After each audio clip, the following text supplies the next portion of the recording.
सलमान खान, जिनका real name Abdul Rashid Salim Salman Khan है। इसके अलावा रजनीकांत, जिनका रियल नेम शिवाजी राव गायकवाड़ है, और टाइगर श्रॉफ, जिनका रियल नेम जय हेमंत श्रॉफ है। गाइस, आपको बॉलीवुड की नेमिंग मिस्ट्री कैसी लगी चैट सेक्शन में जरूर लिखिएगा। जब आपको इंटरनेट पे कुछ सर्च करना होता है तो आप कहां जाते हो? ऑब्वियसली दुनिया के सबसे बड़े सर्च इंजन गूगल में। लेकिन क्या गूगल की भी खुद की कोई फुल फॉर्म होती है? चलिए मैं आपको बताता हूं। इसकी भी एक फुल फॉर्म है और वो है global organisation of oriented group language of earth. लेकिन ये इसकी ऑफिशियल फुल फॉर्म नहीं है।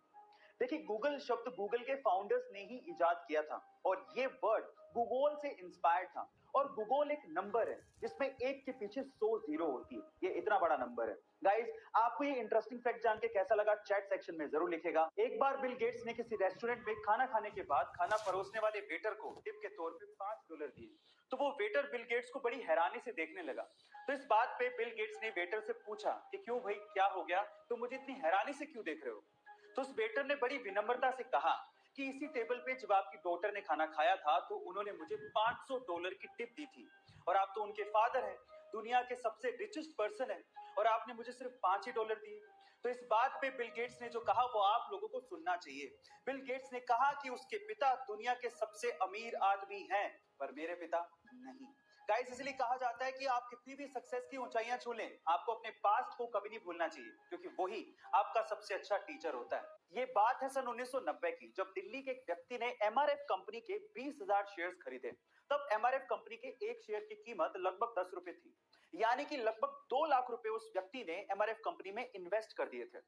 उसके बाद वो पैरालाइज्ड हो गए और लगभग 10 साल उन्हें रिकवर करने में लग गए। लेकिन 10 साल बाद जब उन्होंने एमआरएफ के 20,000 शेयर्स की बात अपने पोते को बताई, और जब पोते ने पता लगाया, तो वो ये सुन के हैरान रह गया कि जो 20,000 शेयर्स उन्होंने लगभग 2 लाख रुपए में खरीदे थे, तब उनकी कीमत 130 करोड़ रुपए हो चुकी थी, और आज के वक्त उन 20,000 शेयर्स की कीमत लगभग 160 करोड़ रुपए हो चुकी है। गाइस, इसको कहते हैं इन्वेस्टमेंट की पावर। हम मिडिल क्लास लोग ज्यादातर अपनी सेविंग्स को या तो एफडी में या आरडी में रखते हैं, लेकिन अगर उसका 10 या 20% हिस्सा भी हम लोग इन्वेस्ट कर दें तो शायद हमारे बारे न्यारे हो जाएं। तो आज ही इन्वेस्टमेंट शुरू करिए, लिंक डिस्क्रिप्शन बॉक्स में गिवन है। सोने की शुद्धता को हम लोग कैरेट में परखते हैं, लेकिन कितने कैरेट में कितना प्योर गोल्ड है ये हमें कैसे पता लगेगा? चलिए मैं आपको बताता हूं।